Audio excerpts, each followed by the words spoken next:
Jonatas Goldthorpe, Por Meu Espírito, 1859-1936. Certo dia, no ano de 1900, em Changte, no interior da China, passou um correio galopando à doida. Levava um despacho da imperatriz para o governador, ordenando que tomasse medidas para exterminar imediatamente todos os estrangeiros. Na horrenda carnificina que se seguiu, Jonatas Goldthorpe, com sua esposa e filhinhos, foram cercados por milhares de boxers, determinados a tirar-lhes a vida. O pai da família, ao cair no chão com uma tremenda pancada que quase lhe partiu o crânio, ouviu uma voz dizer-lhe: "Não temas, teus irmãos estão orando por ti." Antes de ficar inconsciente, viu chegar a galope um cavalo que ameaçava atropelá-lo. Ao voltar a si, percebeu que o cavalo caíra ao seu lado, esperneando de tal maneira que os seus atacantes foram obrigados a desistir do propósito de matá-lo. Assim, ele reconheceu que a mão de Deus o guardava maravilhosa e constantemente durante o tempo do morticínio dos boxers, no qual centenas de crentes foram mortos. Jonatas Goldthorpe e sua família foram salvos de inumeráveis situações angustiosas entre o povo amotinado, até que, por fim, 20 dias depois, chegaram ao litoral do país. Rosalind e Jonatas Goldthorpe tinham as suas vidas escondidas com Cristo em Deus. Eis como viviam nas suas próprias palavras. Não é somente tolice aceitar para nós mesmos a glória que pertence a Deus, mas é grave pecado, porque o Senhor diz: "A minha glória a outrem não darei." Quando ainda jovem, Jonatas Goldthorpe adotou as palavras de Zacarias, capítulo 4, versículo 6, como lema da sua vida: "Não por força nem por violência, mas pelo meu espírito, diz o Senhor dos Exércitos." Alguém que o conhecia intimamente escreveu: "Antes de tudo, Jonatas Goldthorpe era um ganhador de almas. Foi por essa razão que se tornou missionário no estrangeiro. Não havia outro interesse, outra atividade, outro ministério que o atraísse. Com o fogo do amor de Deus no coração, ele manifestava um entusiasmo irresistível e uma energia incansável. Nada podia impedir seus esforços dinâmicos na obra, para a qual Deus o chamara. Era assim tanto aos 77 anos como quando tinha 57. Com a perda da vista durante os últimos 3 anos da sua vida, não diminuíram seus esforços. Parece até que aumentaram. Revela-se, nas suas próprias palavras, como foram lançados os alicerces da sua vida constantemente esforçada no serviço do Senhor. Minha mãe, quando eu e meus irmãos éramos ainda crianças, com desvelo incessante, nos ensinava as Escrituras e orava conosco. Uma coisa que teve grande influência sobre a minha vida foi o fato de minha mãe me pedir que lesse os salmos para ela em voz alta. Tinha apenas 5 anos quando comecei a fazer esse exercício e achei a leitura fácil. Com a continuação, adquiri o costume de decorar as Escrituras, coisa que continuei a fazer com grande proveito. Todos podemos testificar que é fácil fazer com que a leitura das Escrituras e a oração cheguem a uma monótona formalidade, mas, ao contrário, o semblante de Jonatas Goldthorpe se iluminava com o reflexo da glória das Escrituras que recebia na alma. Depois da sua morte, uma criada católica romana declarou: "Quando o Sr. Goldthorpe se hospedava na casa onde trabalho, eu mirava seu rosto e dizia a mim mesma: o rosto de Deus pode ser assim." Acerca da conversão de seu pai, Jonatas escreveu: "No tempo da minha conversão, morava com meu irmão Guilherme. Certa vez, nossos pais nos visitaram, passando conosco mais ou menos um mês. Fazia tempo que o Senhor me dirigira a fazer culto doméstico. Assim, certo dia, anunciei: faremos o culto doméstico de hoje e peço que todos se reúnam depois do jantar. Esperava que meu pai se manifestasse contrariamente, porque em casa não costumávamos dar graças antes das refeições, quanto mais fazer culto doméstico. Li um capítulo de Isaías e depois de falar algumas palavras, oramos juntos, de joelhos. Continuamos a realizar os cultos domésticos durante o tempo que eu estava em casa. Depois de alguns meses, meu pai foi salvo." O jovem Goldthorpe, no tempo de estudante no ginásio, Visava ser advogado, até que certo dia leu a inspiradora biografia do pregador Roberto McCheyne. Não somente se desvaneceram para sempre todas as suas visões de ambição, mas ele dedicou também a sua própria vida a levar almas ao Salvador. Nesse tempo, devorou os livros. Os discursos de Spurgeon, os melhores sermões de Spurgeon, Graça Abundante, Bunyan, e O Descanso dos Santos, Baxter. A Bíblia, contudo, era o seu livro predileto e costumava levantar-se 2 horas mais cedo para estudar as Escrituras, antes de se ocupar em qualquer outro serviço do dia. Acerca da sua chamada nesse tempo, ele escreveu: apesar de sentir-me dirigido ao ministério da palavra, recusava terminantemente ser missionário no estrangeiro. Mas um colega me convidou a assistir à reunião de um missionário que fez o seguinte apelo: faz 2 anos que passo de cidade em cidade contando a situação de Formosa e rogando que algum jovem se ofereça para me auxiliar. Mas parece que não consegui transmitir com êxito a visão a nenhum. Volto então sozinho. Dentro de pouco tempo, meus ossos estarão embranquecendo na encosta de um morro em Formosa. Quebranta meu coração saber que nenhum moço se sente dirigido a continuar o trabalho que iniciei. Ao ouvir essas palavras, senti-me vencido pela vergonha. Se o chão tivesse me engolido, teria sido um alívio. Eu, comprado com o precioso sangue de Cristo, ousava planejar a minha vida como eu mesmo queria. Ouvi a voz do Senhor dizer: a quem enviarei? E quem há de ir por nós? E respondi: eis-me aqui, envia-me a mim. Desde então, sou missionário. Lia avidamente tudo o que podia achar acerca de missões no estrangeiro e me esforçava por transmitir aos outros a visão que eu alcançara, a visão dos milhões da terra sem oportunidade de ouvir um pregador. Por fim, chegou o tempo de iniciar seus estudos em Toronto. O primeiro domingo, ele o passou trabalhando entre os prisioneiros da prisão Don, um costume que preservou durante todos os anos de estudos nessa cidade. Durante a semana, dedicava muito tempo a andar de casa em casa ganhando almas para Cristo. Quando o diretor do colégio onde estudava perguntou-lhe quantas casas visitara durante os meses de junho a agosto, ele respondeu: 960. Foi nesse tempo dos estudos que Jonatas Goforth se casou com Rosalind Bell Smith. Acerca do encontro de ambos, ela escreveu: comecei, aos 20 anos de idade, a orar pedindo que, se o Senhor desejasse que eu me casasse, ele me dirigisse um moço inteiramente dedicado a ele e ao seu serviço.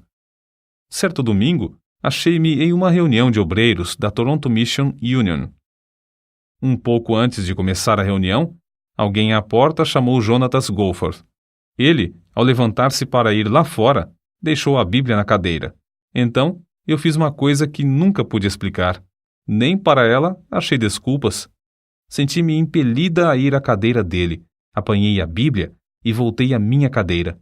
Ao folhear rapidamente o livro, achei-o quase gasto pelo uso e marcado de capa a capa. Fechei-o e, sem demora, coloquei-o de novo na cadeira. Tudo isso aconteceu em um intervalo de poucos segundos. Ali, sentada no culto, eu disse a mim mesma: esse é o moço com quem seria bom que eu me casasse. No mesmo dia fui apontada, juntamente com outras pessoas, para abrir um ponto de pregação. Jonatas Goforth estava também entre o grupo. Durante as semanas que se seguiram, eu tive muitas oportunidades de ver a verdadeira grandeza da alma desse homem, a qual nem seu exterior desprezível podia esconder. Assim, quando ele me perguntou: queres unir a tua vida à minha para irmos à China? Sem vacilar um só momento, respondi: quero. Mas, alguns dias depois, foi grande a minha surpresa quando ele me perguntou: prometes nunca me impedir de colocar o Senhor e a sua obra em primeiro lugar, mesmo antes de ti? Era essa mesma qualidade de moço que eu pedira, em oração, para que Deus me desse como marido. Então, firmemente respondi: prometo fazê-lo sempre. Oh, como fora benigno o mestre ao esconder-me o que essa promessa significava. Poucos dias depois de eu haver prometido o que me pediu, veio a primeira prova. Eu sonhava, como mulher que era, com o bonito anel de casamento que ia receber. Foi então que Jonatas me disse: "Não te importas se eu te não comprar uma aliança?" A seguir, explicou com grande entusiasmo como se esforçava na distribuição de livros e folhetos sobre o trabalho na China. Queria economizar o mais possível para essa importante obra. Ao ouvi-lo, e depois de contemplar a luz no seu rosto, as visões de uma aliança bonita se desvaneceram. Era a minha primeira lição sobre os verdadeiros valores. Em 19 de janeiro de 1888, centenas de crentes se reuniram na estação em Toronto para se despedir do casal Goforth, que ia trabalhar na obra de Deus na China. Antes de sair do trem, todos baixaram a cabeça em oração, e ao partir, a grande multidão cantava: "Avante, soldados de Cristo!" E, uma vez fora da estação, os dois, no trem, rogaram a Deus que os guardasse para viverem eternamente dignos da grande confiança que esses irmãos haviam depositado neles. Não muito depois de chegarem à China, Hudson Taylor lhes escreveu: "Faz 10 anos que a nossa missão se esforça para entrar no sul da província e somente agora é o que conseguimos. Se a missão do interior da China, com missionários e auxiliares experientes na língua e nos costumes do povo, sofre fracasso durante 10 anos nessa província, como podia entrar ele, jovem e inexperiente, sem conhecer a língua?" As palavras de Hudson Taylor, "avançar de joelhos", tornaram-se o lema da missão de Goforth para entrar no Monte de Onan. Jonatas Goforth levou mais tempo para aprender a língua do que um companheiro seu que chegou 1 ano depois dele. Certo dia, ao sair para pregar, ele, em grande desespero, disse à sua esposa: "Se o Senhor não operar um milagre para eu aprender essa língua, serei um grande fracasso como missionário." 2 horas depois, voltou dizendo: "Oh, Rosa, que maravilha! Ao começar a pregar, as palavras e as frases tornaram-se tão fáceis que o povo me compreendeu bem." 2 meses depois, receberam uma carta dos estudantes no Colégio Knox, em Toronto, contando como, em certo dia e a certa hora, eles se reuniram para orar pelo casal, somente pelos Goforth, e ficaram convencidos de que haviam sido abençoados por Deus, porque sentiram muito a presença e o poder de Deus na oração. Goforth, ao abrir seu diário, descobriu que foi no mesmo dia e hora que Deus lhe deu a habilidade de falar fluentemente. Alguns anos depois, certo patrício seu que falava bem o chinês disse-lhe acerca do seu estilo de falar: "Compreende-se a fala do Senhor sobre uma área maior do que de qualquer outra pessoa que conheço." O missionário veterano assim aconselhou a Goforth: "Os chineses têm tantos preconceitos contra o nome de Jesus que você deve esforçar-se para demolir os deuses falsos e só depois mencionar o nome de Jesus, se houver oportunidade." Ao contar isso à sua esposa, Goforth exclamou indignado: "Nunca, nunca, nunca! Em nenhum tempo ele se levantou para pregar sem a Bíblia aberta na mão." Quando, alguns anos depois, os missionários novatos lhe perguntaram o segredo do fruto extraordinário do seu ministério, ele respondeu: "Deixo Deus falar às almas dos ouvintes por intermédio da sua própria palavra. Meu único segredo era tocar no coração dos mais vis pecadores até mostrar-lhes as suas necessidades e pregar-lhes o Salvador poderoso para os salvar." Esse era o segredo de Lutero. Era o segredo de John Wesley, e ninguém se aproveitou mais dele do que Dwight Lyman Moody. Para manejar a espada do Espírito com grande execução, Goforth a afiava, estudando-a diariamente, sem falhar. Em vez de falar contra os ídolos, ele exaltava Cristo crucificado. Isso atraía os pecadores a deixarem as suas vaidades. Em 1896, ele escreveu: "Depois de chegar a Shanté, há 5 meses, o poder do Espírito Santo se manifesta quase diariamente para nos alegrar. Durante esses meses, um total de mais de 25.000 homens e mulheres nos visitaram em casa, e todos ouviram a pregação do Evangelho. Pregamos, em média, 8 horas por dia. Há, às vezes, mais de 50 mulheres de uma vez no terraço. Ele pregava aos homens enquanto a sua esposa pregava às mulheres.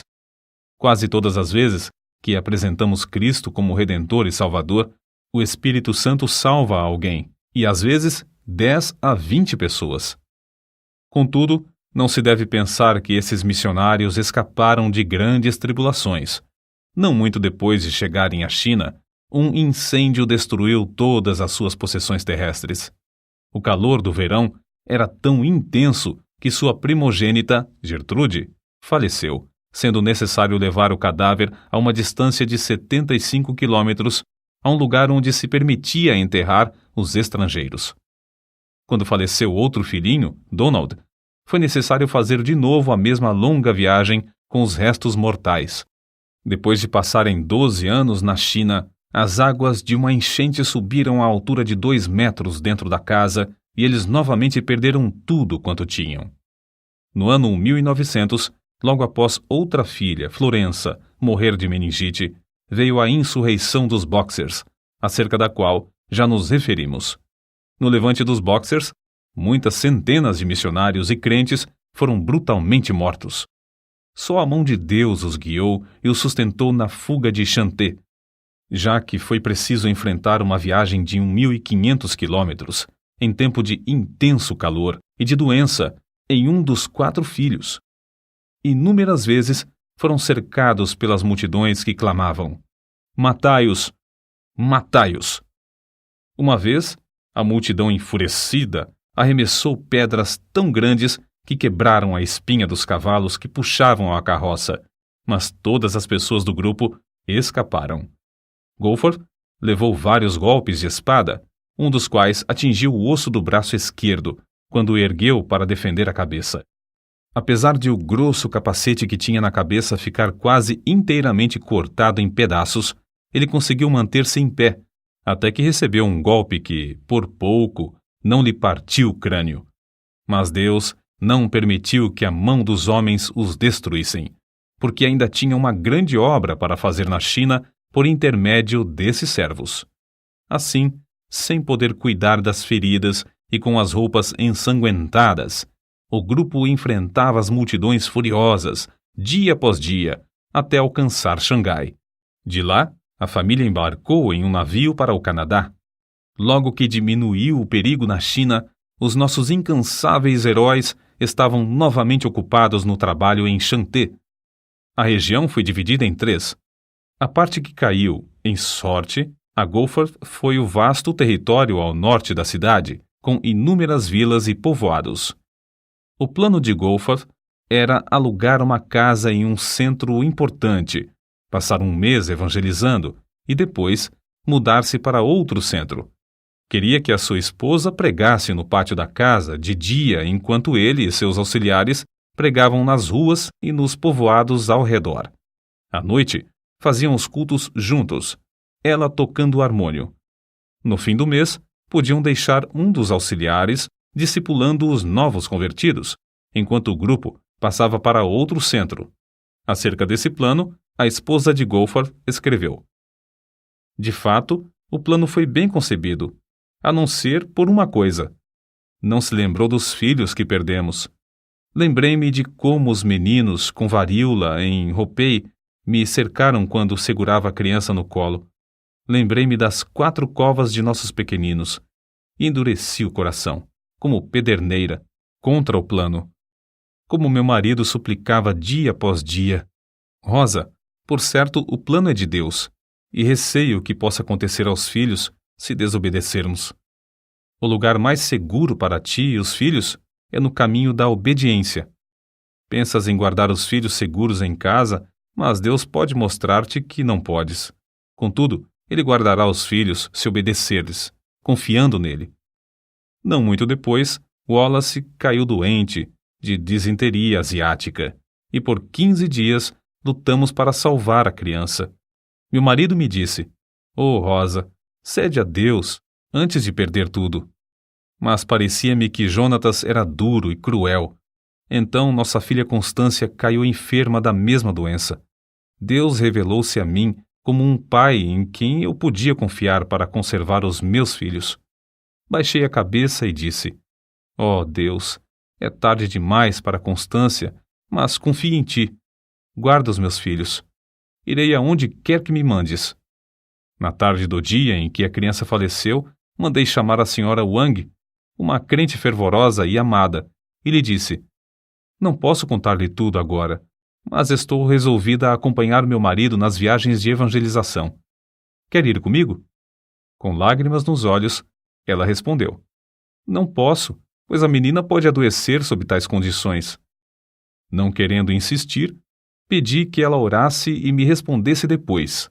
No dia seguinte, ela voltou com os olhos cheios de lágrimas e, com um sorriso, disse: Irei com vocês. Grifo do autor. É coisa notável que não tenha falecido mais nenhum filho dos Goforth na China, apesar dos muitos anos que passaram na vida nômade de evangelização.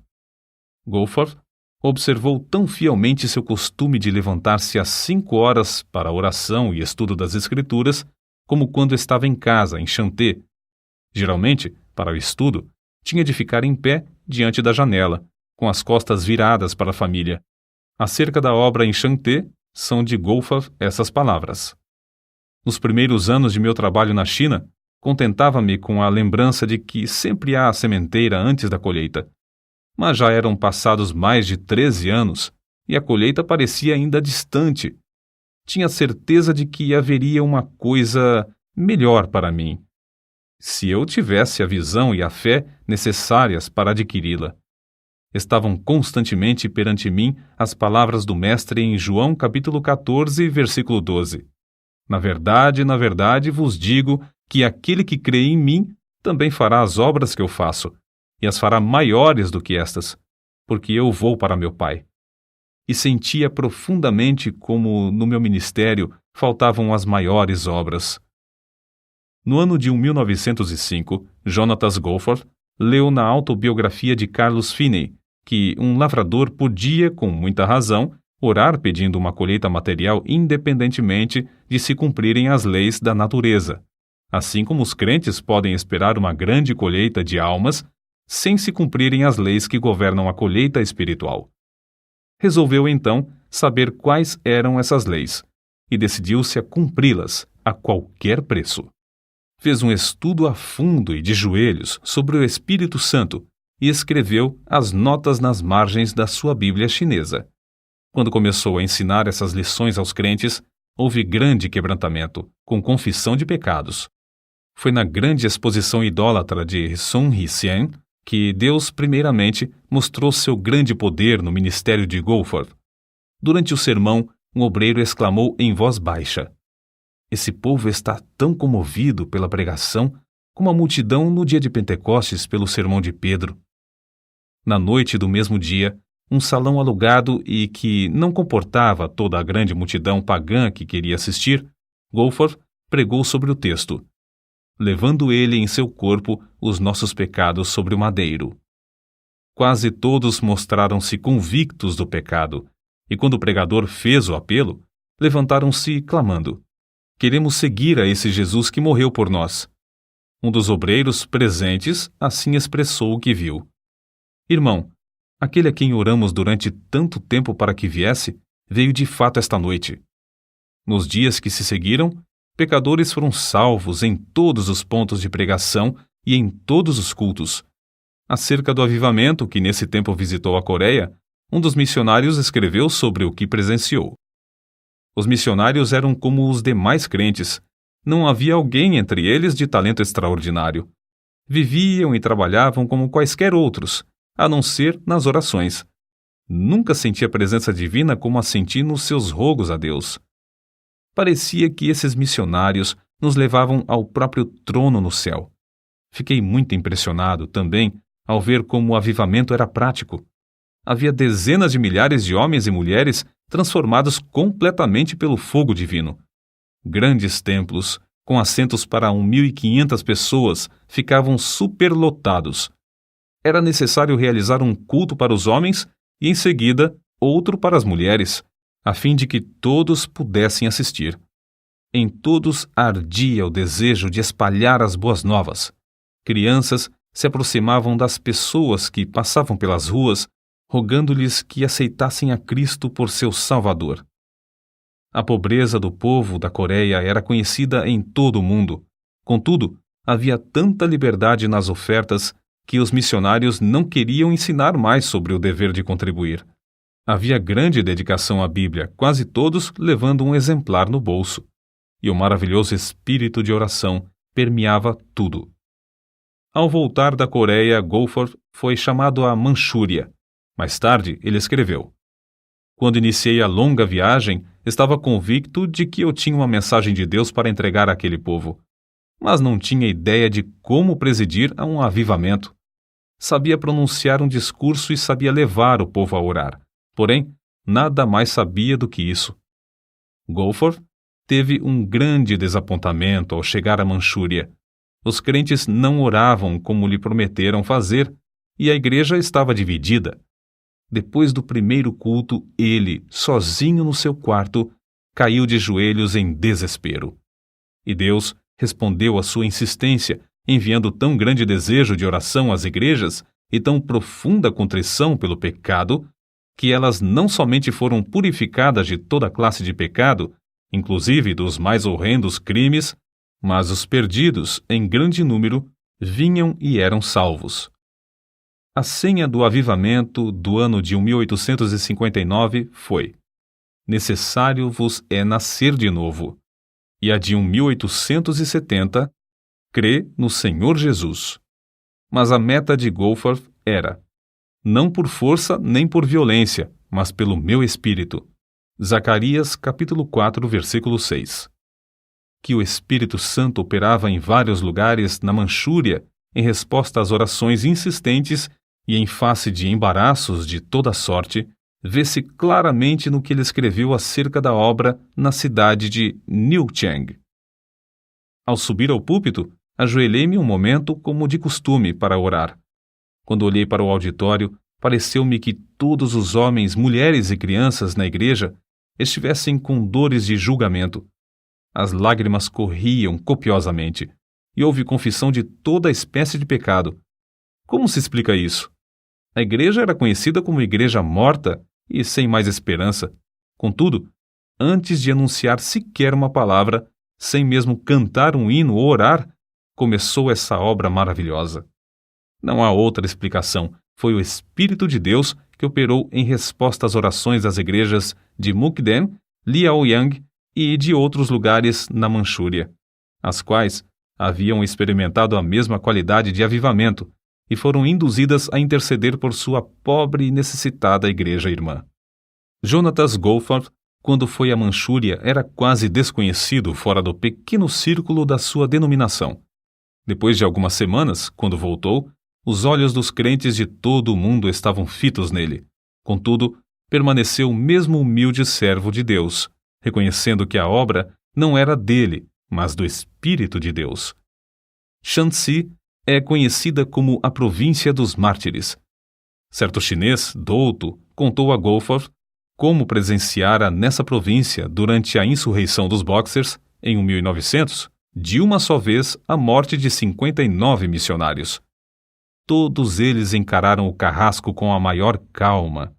Uma mocinha de cabelos louros perguntou ao governador: "Por que devemos morrer? Os nossos médicos não vieram de países remotos para dar suas vidas para servir ao seu povo? Muitos doentes sem esperança não foram curados? Diversos cegos não receberam a vista? É por causa do bem que fizemos que devemos morrer?" O governador baixou a cabeça e não respondeu. Mas um soldado pegou a mocinha pelos cabelos e, com um só golpe, decepou-lhe a cabeça. Um após outro foram mortos. Todos morreram com um sorriso de paz.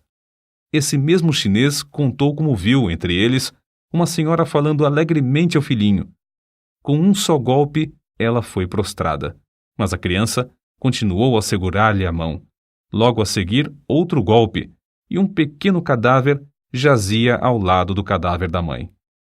Foi a essa mesma província dos mártires que Deus enviou seus servos, os Goforth, 8 anos depois, e onde Jonatas presenciou o seguinte.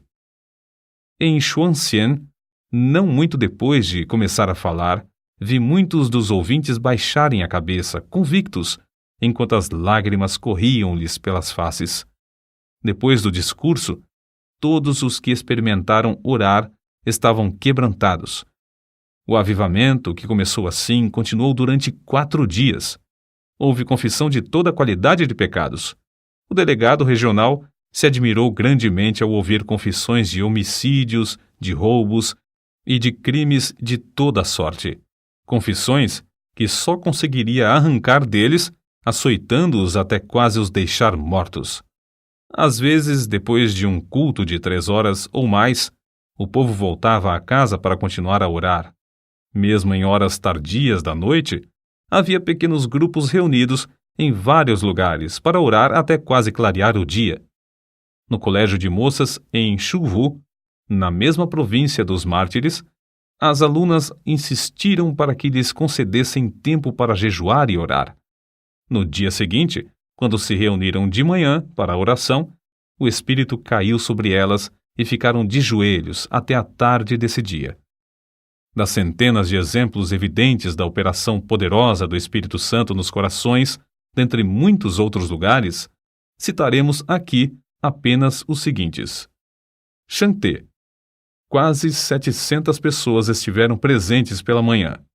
Havia um fervor de homens se esforçando para ir à frente, de modo que Goforth só conseguiu pregar à tarde.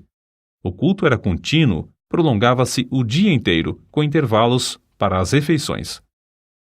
Guangzhou. A igreja, com assentos para 1.400 ouvintes, não comportava as multidões. O Espírito Santo veio com poder extraordinário.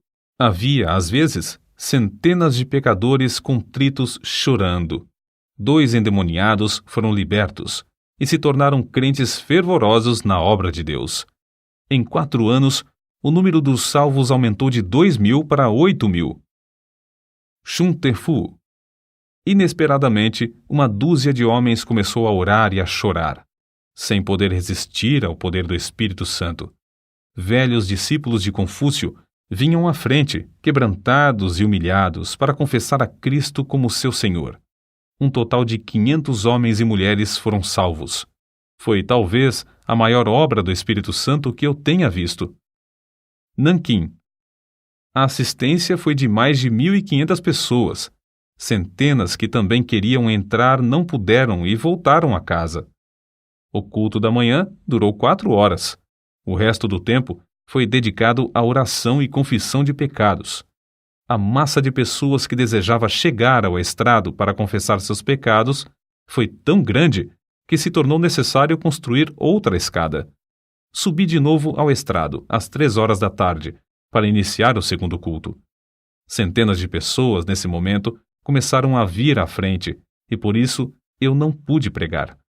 Às 9 horas da noite, 6 horas depois de iniciar o culto, fui obrigado a me retirar e embarcar para Pequim, onde os crentes me esperavam para outra série de cultos.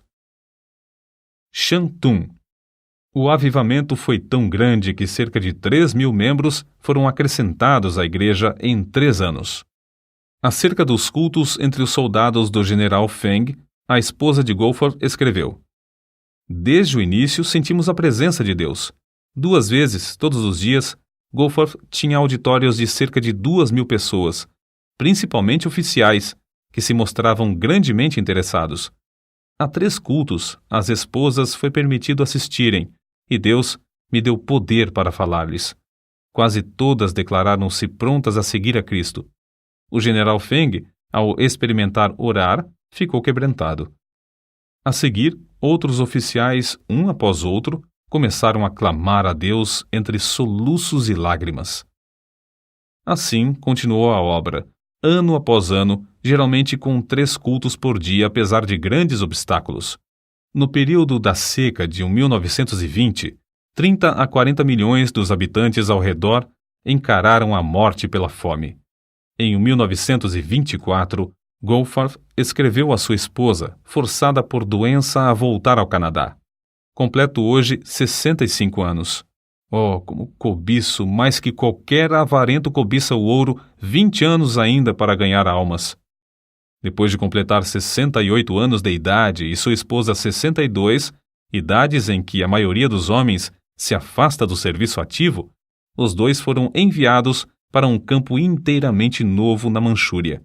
Dessa vez, um campo distante, vasto e frio, que se estende até as fronteiras da Rússia e da Mongólia. Acerca da sua partida, Goforth escreveu: certo dia, em fevereiro de 1926, minha esposa estava deitada esperando a chegada da assistência para levá-la ao Hospital Geral de Toronto. De repente, a campainha da porta e a do telefone tocaram simultaneamente. Pelo telefone, foram avisados de que não haveria lugar no hospital antes de 3 dias. Na porta, recebemos um cabograma do general Feng, da China, rogando que eu fosse sem demora. Nesse momento, eu disse à minha esposa: que farei? Não posso deixar-te. Todos pensávamos que ela não viveria muitos meses mais. Minha esposa, depois de orar, disse: vou contigo. Os membros da junta estavam reunidos na ocasião. Apresentei-lhes o cabograma do general Feng e concordaram que eu fosse. Mas quando os informaram de que minha esposa queria acompanhar-me, mostraram-se horrorizados, respondendo que ela morreria no caminho. Então eu lhes disse: os irmãos não conhecem essa mulher como eu. Quando ela diz que vai, ela vai. Assim, concordaram em que ela fosse. Durante muito tempo, avisados pelo cônsul do novo campo da Manchúria, viviam com as malas arrumadas a fim de partirem imediatamente no caso de haver um segundo levante dos Boxers, como todos esperavam. Contudo, desde o início, Deus honrou o serviço desses servos, conforme se lê no que ele escreveu na avançada idade de 70 anos. Realizavam-se 3 horas de pregação de manhã pelo grupo de missionários e 4 horas à tarde. Desde o primeiro dia, houve conversões. Às vezes, 12 em um só dia. Grande foi o nosso gozo ao vermos cerca de 200 pessoas aceitarem a Cristo durante o mês de maio. Havia muito tempo que diversos amigos insistiam em que ele escrevesse a história de como o Espírito Santo operava no seu ministério. Em tempo de intenso frio, viu-se obrigado a extrair os dentes. Durante 4 longos meses, sofreu dores cruciantes nos maxilares, a ponto de não poder pregar. Foi nessa época que seu filho menor chegou do Canadá. Goforth, então, conseguiu ditar a matéria para o filho datilografar. Dessa forma, foi impresso o livro Por Meu Espírito, obra de grande circulação e influência. Após 4 anos de serviço, foi-lhe necessário voltar ao Canadá por causa da vista de sua esposa. Foi durante esse tempo que Goforth também começou a perder a vista. Enquanto convalescia das operações mal sucedidas para restaurar-lhe a visão de um olho, ele relatou uma por uma as histórias da obra na China, histórias que a sua enfermeira estenografou e que, agora, completam o famoso livro intitulado Vidas Milagrosas da China. Em 1931, Goforth e sua esposa, ela com 67 anos e ele com 72, com os corações ardendo pelo desejo de ganhar almas, voltaram mais uma vez à obra na Manchúria. 472 convertidos foram batizados em 1932. Um dia, Goforth voltou de uma viagem evangelística e entrou em casa às apalpadelas. Depois de ficar um momento ao lado da sua esposa, ele lhe disse em voz baixa: receio que a retina do olho esquerdo tenha saído do lugar. E assim tinha acontecido. A perda completa da visão era para ele uma tristeza, uma tragédia, sentida por todos.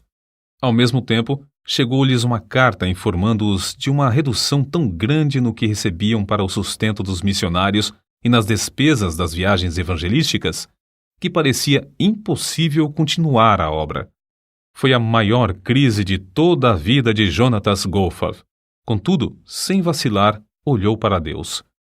A própria cegueira parecia mais uma bênção do que uma aflição. Os crentes mostravam-se mais ligados a ele do que antes. Vencendo o desânimo inevitável dos que perdem a vista, não cessou de pregar com a Bíblia que amava, aberta nas mãos. No ano de 1933, 778 convertidos foram batizados. Por fim, os Gophers cederam ao apelo dos crentes do Canadá a que retornassem à terra natal para animar as igrejas no envio de mais missionários. Durante os preparativos para a viagem, souberam que 966 convertidos foram batizados naquele ano, o 1934. O culto de despedida foi um dos mais comoventes em toda a história da obra missionária. O obreiro tão amado pelos crentes, agora, por causa da cegueira, não podia ver como tinham enfeitado o templo, mas eles bondosamente e com prazer lhe descreveram tudo acerca das muitas e lindas bandeiras de seda e veludo que cobriam inteiramente as 4 paredes do templo. Os pregadores que falaram o fizeram chorando. Um deles disse: "Agora Elias está para sair de nosso meio, e cada um de nós deve tornar-se um Eliseu."